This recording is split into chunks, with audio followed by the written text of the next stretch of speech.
good. I love that song. Your presence is heaven to me. Amen. Thank you. Thank God for our worship team.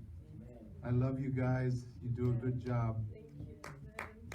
I told Boomy a while back that when we first started coming here until now, I've seen her grow as a worship leader, and I'm just so blessed by it. She puts her heart into it. She loves what she does. Hallelujah. We're running earlier than we usually do, so I have like an hour and a half I can preach, right? Yeah.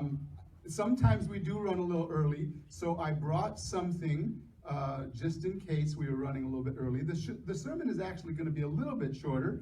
Anyway, many times I run too long, I'm sorry.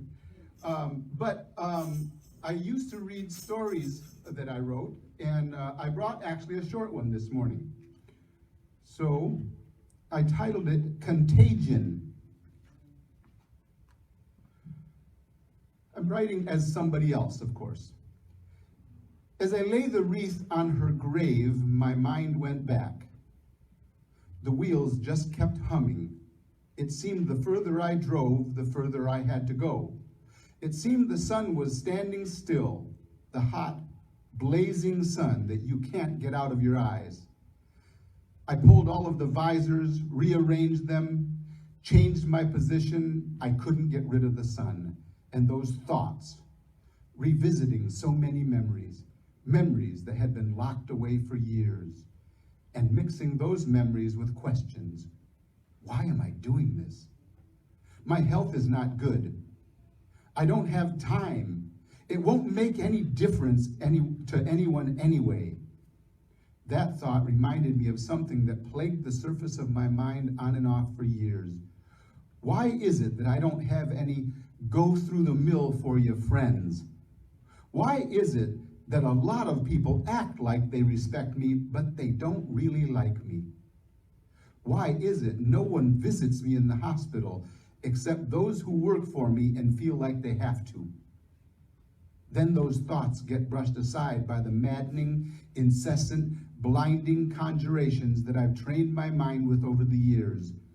Thoughts that have fed each other and grown and demanded more of my time and more of my energy. No, stop it! There was a light that had started breaking through. Where was it? Their faces came back to me, and a calm came edging its way back in. I've been a successful businessman, too long, I guess. I can't remember the last time I didn't get my own way. I'm thinking now that's not such a great badge to wear, but anyway, I have the finer things in life. I can do what I want, when I want, have so many people working for me, I'm not sure how many anymore. I'm a driven man. But as I lay there on the dialysis table, time after time after time, getting meaner every day and my health failing like a graph of the stock market in October 1987, I have time to think, and I have time to listen. They don't know me, but I feel like I know them. They're just common folk. They have a little resale shop down on Main Street. As hard as I am, my heart goes out to them. He had gangrene set in his left leg after an accident a couple of years ago. He's had several operations, special treatments, toes amputated. I've heard them talking about these things as we lay in dialysis for hours.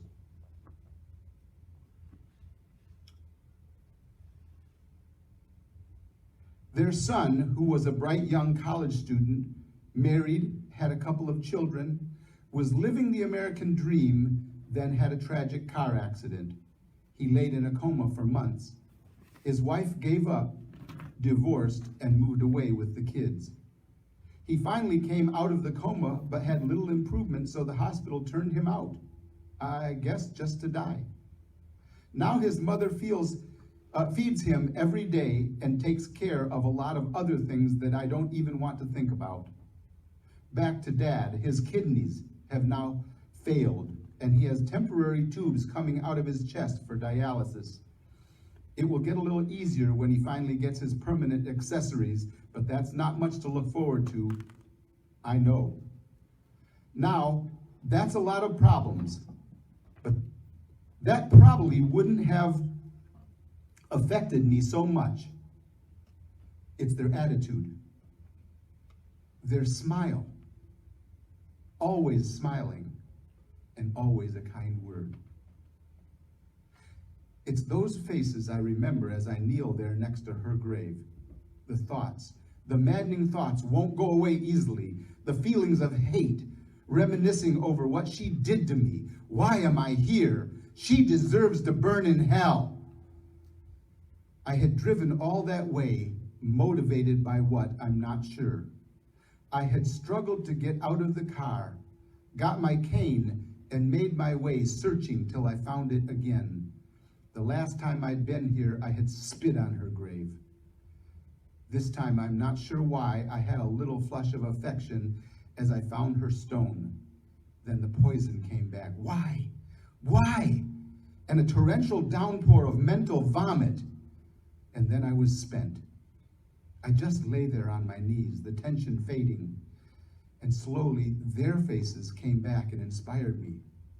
And slowly, I picked up the wreath, placed it gently at the base of the stone. I brushed a few leaves aside, picked a few weeds. Then I put my arms around that stone, and I almost silently whispered, I forgive you. When I said that, a dam broke, and I started sobbing uncontrollably and repeating it over and over again, I forgive you. Then a new thought entered my mind that at first I rejected, but it persisted, and finally, will you forgive me? I'm not sure exactly what's happened, and I don't think it's all done, but I feel almost like a new person. I just had a strange thought. Maybe someday someone will see my face and my attitude and be touched by me. I just wish that I had figured this out sooner. I'm not blaming anyone but myself, and maybe I never was ready till now, but maybe someone could have helped me to see this before. I feel like I've kind of started on a spiritual journey. The core of that story was actually based on a real couple. The guy had gangrene and he was in dialysis. And every time I saw those people, they had nothing but smiles and good words. Their son actually did have a coma, and his wife left him. All those details, that was real. And yet that couple exuded the love of Jesus Christ. And I was blessed by it, so I wrote a story about it.